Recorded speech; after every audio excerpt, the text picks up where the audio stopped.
যারা আজ বর্তমান আল্লাহকে বাদ দিয়া বিভিন্ন দেবদেবীর উপাসনা করে, সে সমস্ত দেবদেবীগুলোর সন্তান হয়, সে সমস্ত দেবদেবীগুলোর স্বামী হয়, সে সমস্ত দেবদেবীগুলার বংশ বিস্তার হয়। মক্কার কাফেরেরা সেই প্রশ্নই রাসূল সাল্লাল্লাহু আলাইহি ওয়াসাল্লামকে করেছিল। তদানীন্তন সময়ে মক্কার কাফেরেরা লাত, মানত, উজ্জা, হবল এই মূর্তিগুলির পূজা তারা করত। তারা বলেছিল যে আমাদের মূর্তির সন্তান হয়, আমাদের খোদার, আমাদের প্রভুর স্বামী হয়, আমাদের প্রভুর বংশ বিস্তার হয়। তা আপনার প্রভু, আপনি যে একত্ববাদী খোদার ঘোষণা করছেন, তাওহীদের ঘোষণা দিচ্ছেন, আপনার একত্ববাদীর কি সন্তান আছে? আপনার একত্ববাদী খোদার পিতার নাম কি? আপনার একত্ববাদী খোদার মাতার নাম কি? এইভাবে ইত্যাদি ইত্যাদি প্রশ্ন করেছিল। আমার আল্লাহ পাক রব্বুল আলামিন সুন্দরভাবে সুকৌশলে সেই কাফেরদের প্রশ্নের জবাব দিয়ে একটি সূরা রাসূল সাল্লাল্লাহু আলাইহি ওয়াসাল্লামের উপরে নাজিল করেছেন, যে সূরার নাম হলো সূরাতুল ইখলাস। সুবহানাল্লাহ। প্রথম দুই আয়াতের তাফসীর গত জুম্মাতে হয়েছে। আজকে আমাদের তাফসীর হবে লাম ইয়ালিদ ওয়া লাম ইউলাদ ওয়া লাম ইয়াকুল লাহু কুফুয়ান আহাদ। এতটুকু আল্লাহ পাক বলছেন, লাম ইয়ালিদ ওয়া লাম ইউলাদ। কাফেরেরা ওই যে প্রশ্ন করেছিল যে আপনার রবের সন্তানকে, আপনার রব কাকে জন্ম দিয়েছে, আপনার রবের পিতার নাম কি? সেই উত্তরেই আল্লাহ পাক বলছে, লাম ইয়ালিদ, হে মুহাম্মদ তুমি বলে দাও আমার প্রভু কোনো সন্তান জন্ম দেন নাই। এই গুণ থেকে পবিত্র। শুধু তাই নয়, ওয়ালাম ইয়াকুল লাহু কুফুয়ান আহাদ। আল্লাহ পাক রব্বুল আলামিন লাম ইয়ালিদ, তিনি কোনো সন্তান জন্ম দেন নাই। ওয়ালাম ইউলাদ, আল্লাহ পাক রব্বুল আলামিন কেহ তাকে জন্ম দেন নাই। তার মানে আমার আল্লাহ পাকও কাউকে জন্ম দেন নাই, আল্লাহ পাককেও কেউ জন্ম দেন নাই। তখন মক্কার কাফেরেরা বলল, তাহলে সে কে?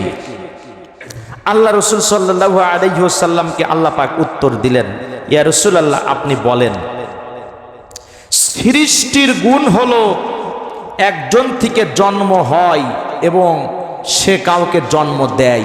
এটা হলো সৃষ্টির সিফাত। মানুষ হলো সৃষ্টি না স্রষ্টা? কথা বলেন, খারাপ লাগছে নাকি?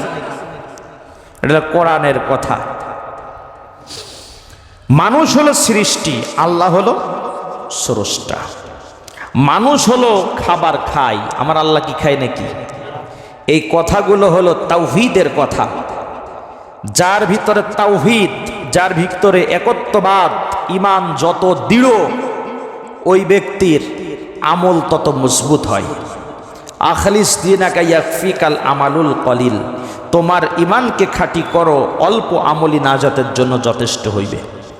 তাওহীদ শব্দের অর্থ কি জিজ্ঞেস করবেন, অনেক মুসল্লি আছে বলতে পারবে না, কারণ এই আলোচনা তো হয় না।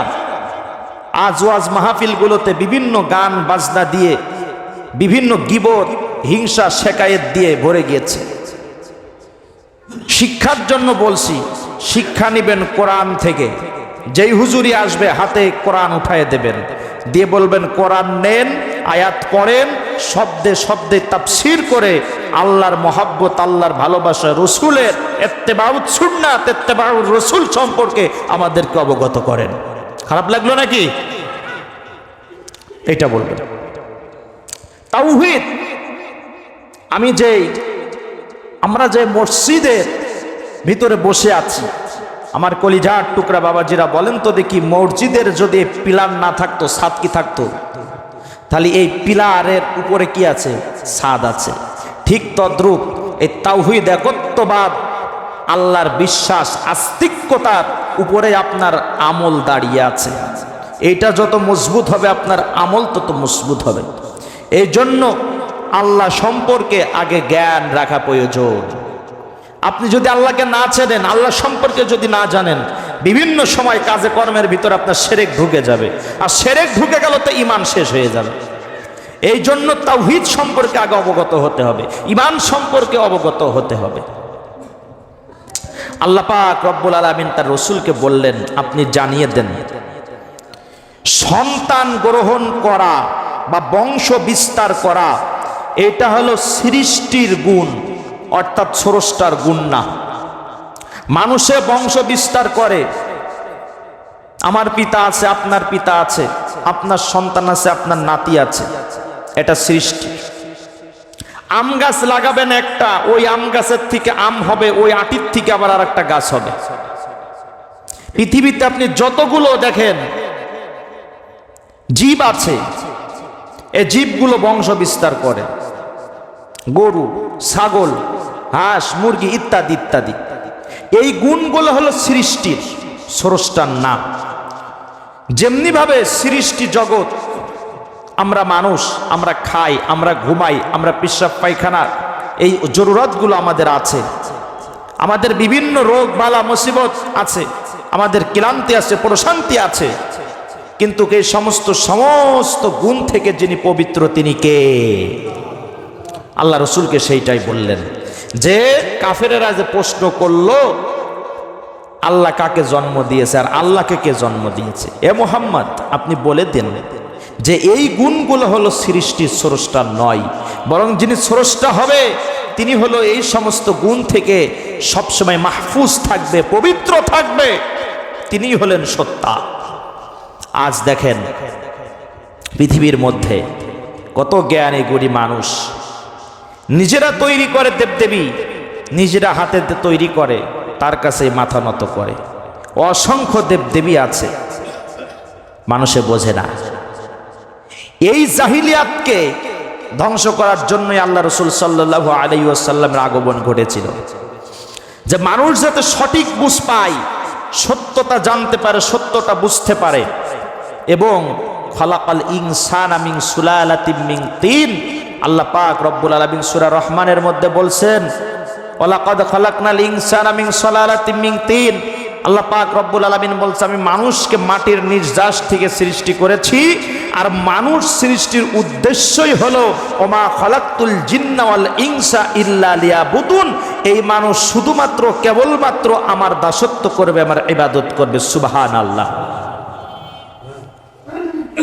সলসালিন কাল ফাখার ওয়া খলাকাল জান্না মিন মারিজিম মিন নার, আমি মানুষকে সৃষ্টি করেছি সলসল নামক বস্তু থেকে, আর জিনকে সৃষ্টি করেছি ধোঁয়াবিহীন আগুন থেকে।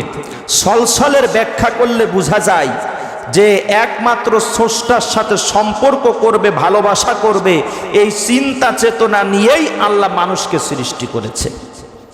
সমস্ত প্রাণীকে আল্লাহ পাক চর্মকর্ণ দান করেছে, শুধুমাত্র মানুষকেই আল্লাহ পাক অন্তরকর্ণ দান করেছে। অন্তর চক্ষু আল্লাহ পাক দিয়েছে, অন্তরকর্ণ দিয়েছে। আজ আমরা যদি অন্তর দিয়ে কথাগুলো শ্রবণ করতে পারি তাহলে আমাদের কাজে লাগবে, আর চামড়ার কান দিয়ে, চর্ম কান দিয়ে যদি শ্রবণ করি, মসজিদের ভিতর শুনবো, বাইরে যাব, আমাদের আর কথা কারে থাকবে না, মনেও থাকবে না। হযরতে উমর, ঘটনা আপনারা সবাই জানেন, ছিল কাফের, হলেন মুসলমান। উনি যখন এই তাওহীদের একত্ববাদের কথা যখন উনি শুনতে পারলেন, উনার বোনের মুখে সূরাতুত তাহা, তাহা মা আনজালনা আলাইকাল কুরআনা লিতাশকা ইল্লা তাযকিরাতাল লিমান ইয়াখশা তানজিলাম মিম্মান খালাকাল আরদা ওয়াস সামাওয়াতিল উলা। উনি যখন শুনতে পারলেন তাহা মা আনজালনা আলাইকাল কুরআনা লিতাশকা ইল্লা তাযকিরাতাল লিমান ইয়াখশা, এই মহাগ্রন্থ আল কোরআন এ মুহাম্মদ আপনার উপরে নাজিল হয়েছে, আমি নাজিল করেছি মা আনজালনা আলাইকাল কুরআনা লিতাশকা, আপনি কষ্ট পেয়েন না, আপনি ক্লেশ অনুভূতি আপনার দিলে জাগ্রত করেন না। তাহা মা আনজালনা আলাইকাল কুরআনা লিতাশকা ইল্লা তাযকিরাতাল লিমান ইয়াখশা, যারা ভয় করে, যারা অন্তর কর্ণ দ্বারা শ্রবণ করে। তানজিলাম মিম্মান খালাকাল আরদা ওয়াস সামাওয়াতিল উলা, আর এই মহাগ্রন্থ ঐশী বাণী হলো এমন একজন সত্তার পক্ষ থেকে নাজিলকৃত, যিনি হলেন ওয়াস সামাওয়াতিল উলা, সমস্ত সারে জাহানের মালিক রব্বে কারিম আল্লাহ সুবহানাল্লাহ। হযরত উমর কান দিয়ে শুনেছিলেন, দিল দ্বারা ভেবেছিলেন, উনি কিয়াস করেছিলেন নিজে নিজে যে কার বাণী, বাণীর মধ্যে মর্ম অর্থ কি, শব্দের ব্যাখ্যা কি উনি বুঝেছিলেন। দ্রুত কালেমা পড়ে মুসলমান হয়ে গিয়েছিলেন সুবহানাল্লাহ। যখন তেলাওয়াত হয়েছিল ইল্লা তাযকিরাতাল লিমান ইয়াখশা তানজিলাম মিম্মান খলাকাল, তানজিল মানে নাজিল হয়েছে, মিম্মান থেকে, খলাকা মানে সৃষ্টি করেছেন, আরদা মানে পৃথিবী, ওয়াস সামা মানে আকাশ, ওয়াস সামাওয়াতিল উলা, যিনি গোটা সারে জাহানের মালিক, তিনার পক্ষ থেকে এই ঐশী বাণী নাজিল হয়েছে। দুনিয়ার কোনো কবির, সাহিত্যিকের, শাহেরের, কাব্যের, শাহেরের কোনো কথা না, এটা হলো মহাপরাক্রমশালী আল্লাহ সুবহানাহু ওয়া তাআলার কথা। তখন উনি কালেমা পড়ে মুসলমান হয়ে গিয়েছিলেন।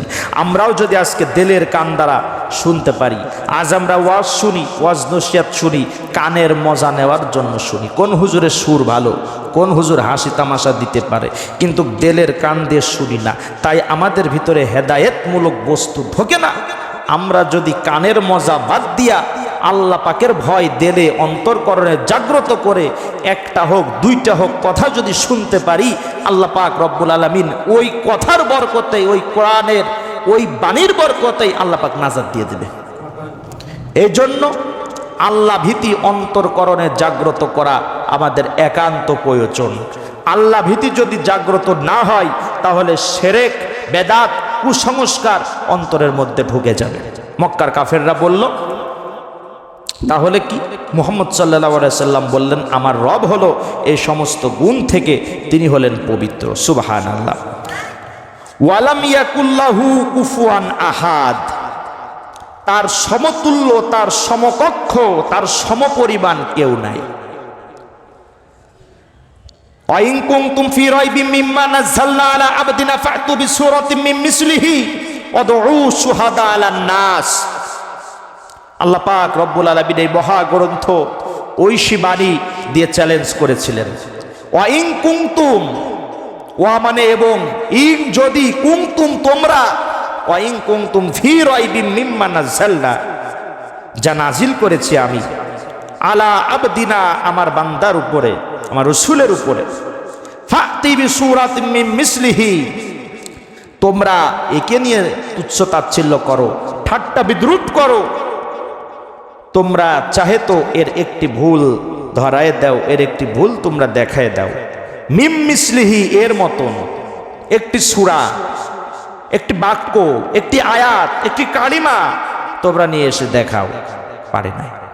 তোমাদের রবদের সাহায্য নাও, যাদের উপাসনা তোমরা করো তারা পারে নাই। আল্লাহ পাক রব্বুল আলামিন এ দ্বারা বোঝাতে চাই যে তোমরা যে সমস্ত দেবদেবীর পূজা করো, যে সমস্ত খোদাগণের উপাসনা করো, তারা সব হলো অক্ষম, একজনই সক্ষম, তিনি হলেন রব্বে কারিম আল্লাহ সুবহানাল্লাহ। খ্রিস্টানরা তারা তিন খোদায় বিশ্বাস করে থাকে।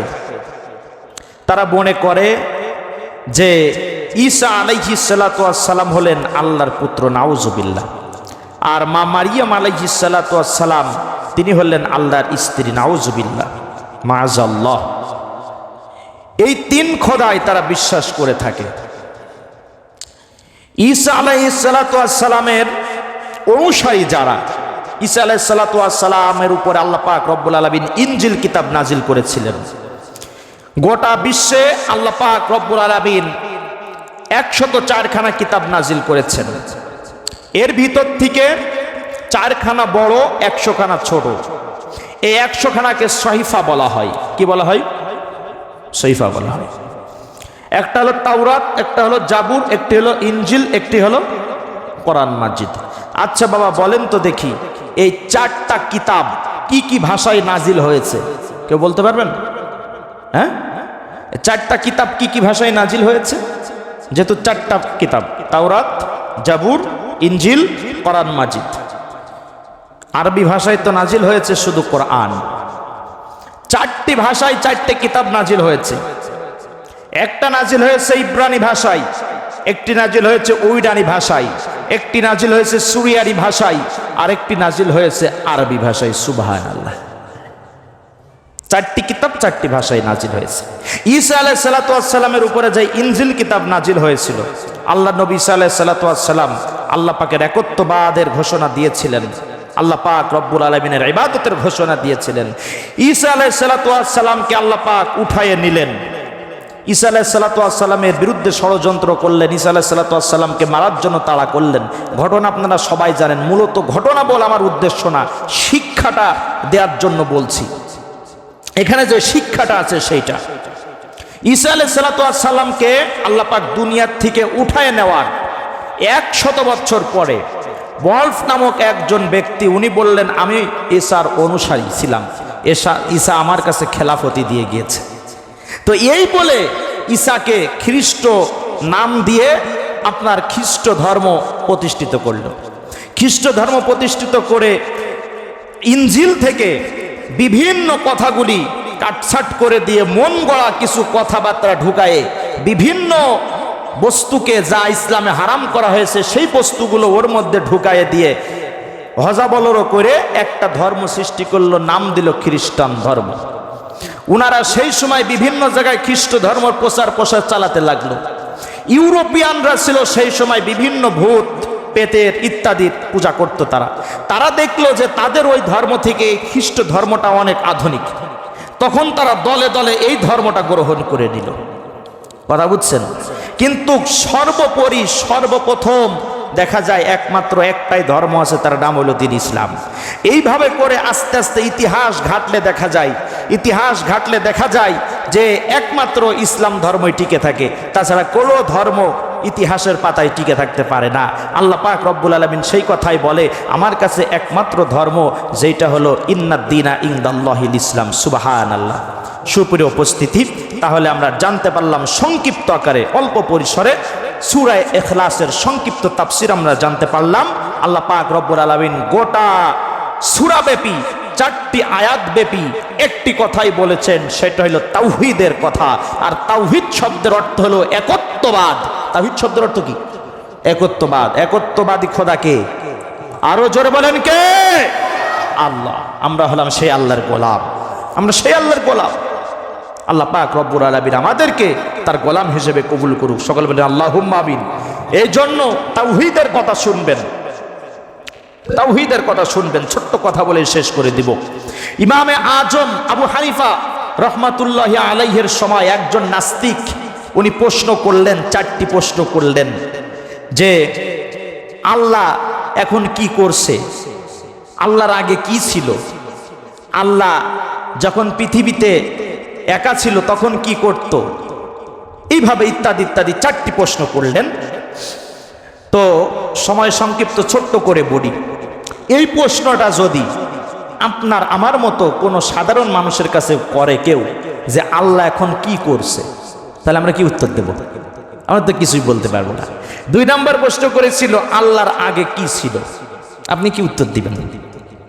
কিছুই দিতে পারবো না। কিন্তু আমরা তো জানি, মনে প্রাণে বিশ্বাস করি আমার আল্লাহ এক, আমার আল্লাহ সত্য এবং সঠিক, আল্লাহ ব্যতীত আর কোনো মাবুদ নাই, আর কোনো উপাসনাকারী নাই, একমাত্র তিনিই আছে। তিনিই হলেন হুয়াল আউয়ালু ওয়াল আখিরু ওয়াল জাহিরু ওয়াল বাতিনু।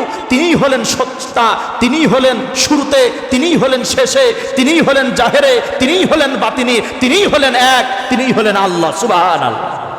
এই প্রশ্ন 4টি করেছিল। আল্লাহ একা, পৃথিবী এত বড় পৃথিবী তিনি দেখেন কিভাবে? মুসলমানরা যে বলে তিনি দেখেন কিভাবে? আল্লাহ আছে তা বুঝবো কিভাবে? এই 4টা প্রশ্ন করেছিল। খুব মারাত্মক মারাত্মক প্রশ্ন। এই প্রশ্নগুলি করে বিভিন্ন মুসলমানদের ঈমান লুণ্ঠন করে নিয়েছিল, বিভিন্ন মুসলমানদেরকে ধোঁকায় ফেলেছিল, বিভিন্ন মুসলমানদেরকে কুফরের মধ্যে লিপ্ত করেছিল। ইমামে আজম আবু হানিফা রহমাতুল্লাহ আলাইহি ওনার প্রশ্নের উত্তর দিচ্ছেন, বড় একটি মজবার মধ্যে ওনার প্রশ্নের উত্তর দিচ্ছেন। উনি বললেন, ইমামে আজম আবু হানিফা রহমাতুল্লাহ আলাইহি বললেন তোমার প্রশ্ন 4টি বলো। উনি বললেন প্রশ্ন 4টি। 1 নম্বর প্রশ্ন হলো আল্লাহ এখন কি করছে, খুব খেয়াল করে শুনেন কিন্তু। 2 নম্বর প্রশ্ন হলো আল্লাহর আগে কি ছিল। 3 নম্বর প্রশ্ন হলো আল্লাহ একা এ তো গোটা বিশ্ব পৃথিবী দেখেন কিভাবে? 4 নম্বর প্রশ্ন হলো আল্লাহ আছে তা বুঝবো কিভাবে? খুব মারাত্মক প্রশ্ন না? ইমামে আজম বললেন, এই প্রশ্নকারী বড় না উত্তর প্রদানকারী বড়? উনি বললেন, যে উত্তর দেয় সেই তো বড়। কয় তাহলে তুমি চেয়ার থেকে নেমে এসো, আমি চেয়ারে বসি। ইমামে আজম আবু হানিফা রহমাতুল্লাহি আলাইহি উনি চেয়ারে বসলেন, আর উনি দাঁড়ায় গেলেন। উনি বলছেন, এবার প্রশ্ন করো। তো প্রথম প্রশ্ন করছেন যে আল্লাহ এখন কি করছে? ইমামে আজম আবু হানিফা বলছেন, আল্লাহ এখন তোমার মতো আহমককে দাঁড়িয়ে আমার মতো নগণ্যকে চেয়ারে বসিয়েছে।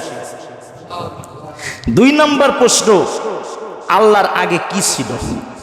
ওর তো মুখ চেড়া বেড়া হয়ে গেছে। 2 নম্বর প্রশ্ন করছে, আল্লাহর আগে কি ছিল? উনি বলছেন যে 5-এর পরে কি? বলে 5-এর পরে 6, 6-এর পরে 7, 7-এর পরে 8, 8-এর পরে 9, এইভাবে 10 পর্যন্ত বলছে। বলার পরে বলছে, তাহলে 9-এর আগে কি? বলে 8, 8-এর আগে 7, 7-এর আগে 6, 6-এর আগে 5, 5-এর আগে 4, 4-এর আগে 3, 3-এর আগে 2, 2-এর আগে 1-এর আগে কি? 0। তাহলে আমার আল্লাহ কয়? তাহলে আমার আল্লাহর আগে কিছুই নাই। এরপরে 3 নম্বর প্রশ্ন, আল্লাহ একা পৃথিবী দেখেন কিভাবে?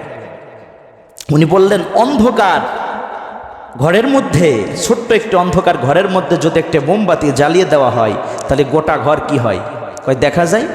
তা আমার আল্লাহ হলো নূরুল্লাহ, আমার আল্লাহ পাক রব্বুল আলামিনের নূর। তিনি যেমনি ভাবে ছোট্ট আল্লাহ পাকের একটা সৃষ্টি বাতি, এই সৃষ্টি বাতির দ্বারা যদি ছোট্ট একটা ঘর, অন্ধকার ঘর দেখা যায়, তাহলে আমার আল্লাহ স্রষ্টা হয়ে তিনি গোটা বিশ্ব দেখতে পান। 4 নম্বর প্রশ্ন হলো, আল্লাহ আছে তা বুঝবো কিভাবে? ইমামে আজম আবু হানিফা রহমাতুল্লাহি আলাইহি ওনাকে ডাকছেন, ডেকে গালে কষে একটা চড় দিয়ে দিয়েছে। দিয়ে বলছে যে আমার প্রশ্নের উত্তর কই? কয় তোমার প্রশ্নের উত্তর এই যে। কয় এবার উত্তর হইল নাকি? কয় তোমাকে যে মারছি এর ব্যথা কই? কয় ব্যথা দেখা যায় না, অনুভব করা যায়। কয় ওরে হাম্মক, আল্লাহকে দেখা যায় না চর্ম চোখে, আল্লাহ পাকের কুদরত অনুভব করা যায়। সুবহানাল্লাহ। এজন্য আল্লাহ পাক রব্বুল আলামিন আমাদের সবাইকে সঠিক বুঝ দান করুক। সকলে বলে আল্লাহুম্মা আমিন। আমরা মসজিদমুখী হব, আল্লাহর ঘর মসজিদে আসব, জামাতে নামাজ আদায় করব, আল্লাহ পাকের মহব্বত ভালোবাসা নিয়ে কবরে যাব।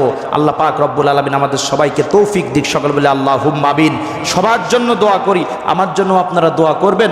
আল্লাহ পাক রব্বুল আলামিন যেন যেভাবে হয়তো এখন মাহফিলের সময় আপনাদের হয়তো সেভাবে আমি উক্তিও খেদমত করতে পারছি না, হয়তো একটু ভুল ত্রুটি হয়ে যাচ্ছে। গতকালকেও মাহফিল ছিল, আমি বলেছি আজকে জুম্মা পড়ে যাব মানিকগঞ্জ মাহফিলে, ওখানে যাব। তো যদি কেউ অসন্তুষ্ট থেকে থাকেন, আমাকে যখন নিয়োগ দেওয়া হয় তখন আমি বলেছি যে মাহফিলের সুযোগটা আমার একটু দেওয়া লাগবে, কারণ এই যে গোটা বাংলাদেশব্যাপী মাহফিল করে বেড়াচ্ছি, আমি বলেছি যে আমার যে ঠিকানাটা আছে, যে লেখে যে মোহাতামিম দারুল উলুম মোহাম্মদে কওমি মাদ্রাসা, আমি বলেছি ওইটা দরকার নাই, এখন দিবা শালদা কেন্দ্র জামে মসজিদ। যে শালদার নামটা গোটা হরিপুর, গোটা কুষ্টিয়া না, আমি চাই শালদার নামটা গোটা বিশ্ব ছড়াই পড়ুক। আলহামদুলিল্লাহ বলবেন না? যতক্ষণ আছি, যত সময় আছি, হয়তো আমার বিরুদ্ধে আপনি অনেক কথা বলতে পারেন, অনেক কিছু করতে পারেন, কিন্তু আমি কিছুই করব না। আমার একজন মালিক আছে, কে?